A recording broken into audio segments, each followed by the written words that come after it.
Hey everybody, it's the Metal, and it's E3 week. Hey, it's generally the week everybody's most excited in gaming if you're in the West.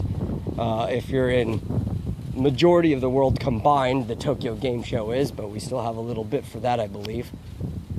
And, well, we had some interesting drops throughout the week, so I guess I'll talk about some things I'm excited for. Gonna probably cover the bulk of this again on the podcast, but whoever's watching this may not watch our podcast, which you totally should, but this is gonna be a lot shorter of a rundown. Trying to remember, nothing excited me for EA, period. End of story. Nothing at all. I don't think anybody was excited for EA.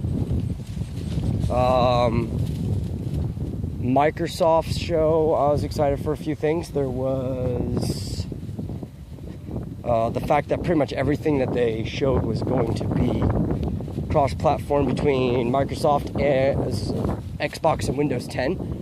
I'm so glad for that because there's been a lot of Xbox games I've wanted, but I don't want to have to buy an Xbox One. If I got a good enough computer, I don't have to worry about that. Though they do need to optimize the way Windows 10 apps work. They don't work very well. I don't even think a lot of them have true full screen modes, which sucks. Makes the games run really slow, even on good rigs. Oh, hey, you can see it before. Specific titles, though, I don't remember a lot from Xbox. I think they were the ones that showcased Sea of Thieves. That looks pretty fun.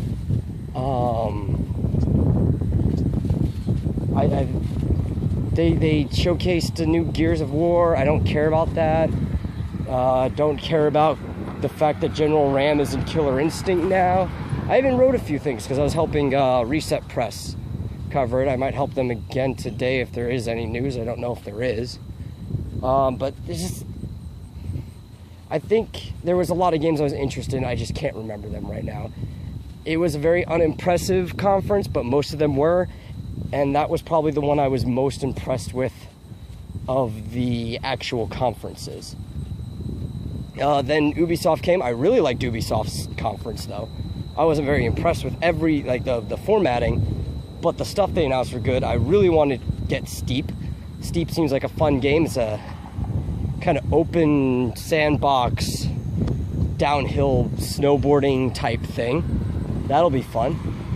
I like snowboarding. And I like being able to plot my own routes and race my friends. They showed more gameplay footage for the sequel to Stick of Truth, The Fractured But Whole. There's a lot of stuff for Ubisoft that seemed exciting. A lot of VR. I'm not that big into VR, but this one seemed cool. Was the Star Trek Bridge Crew, where you and 3 of your friends can actually take the positions on the bridge and actually be in Star Trek, pretty much, like the important parts of flying a ship. You have a captain, a pilot, I think there's a science officer, mans the weapons, and an engineer or something like that. I don't remember exactly. It looks fun.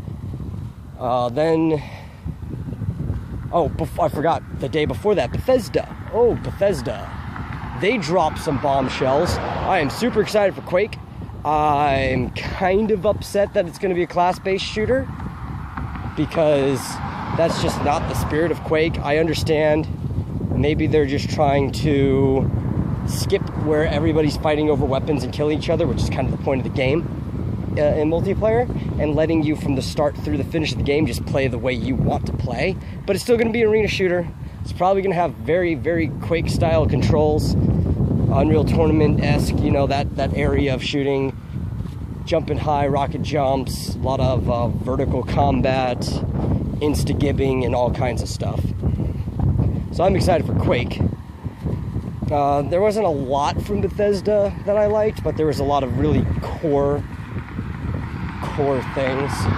Not interested in Skyrim HD, except maybe that there's a mod for Skyrim that lets you have the Oblivion character creation and everything from that, so I might give it a shot.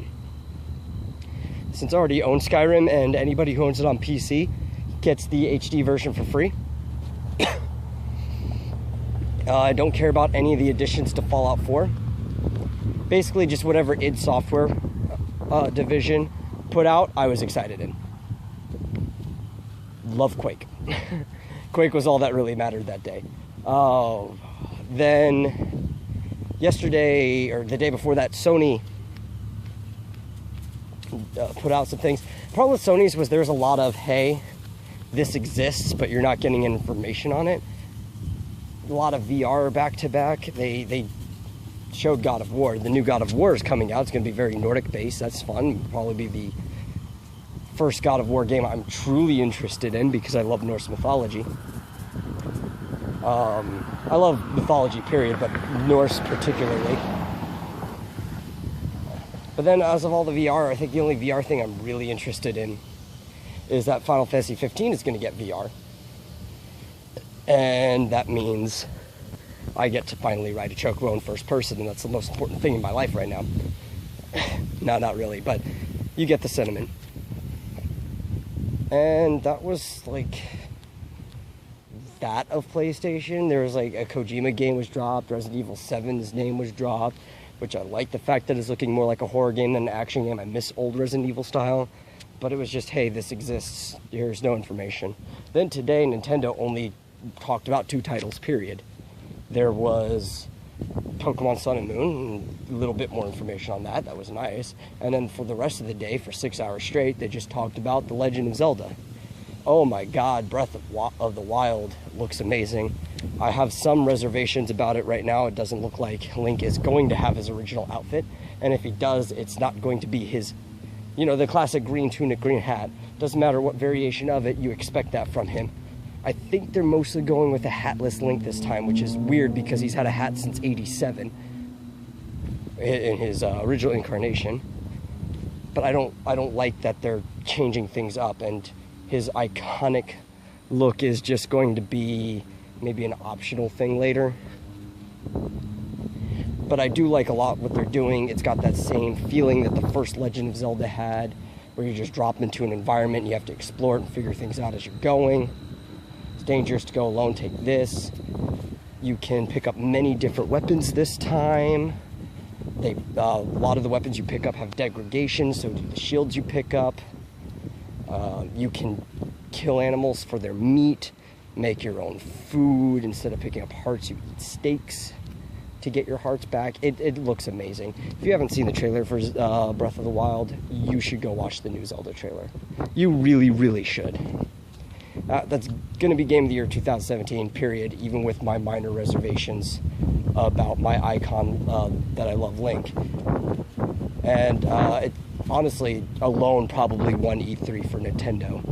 And Nintendo's going to drop more stuff tomorrow, so you'll probably hear about that on the podcast. And tomorrow on the podcast, we're probably just going to talk about nothing but Zelda. Anyway, the metal, and I'll catch you guys later.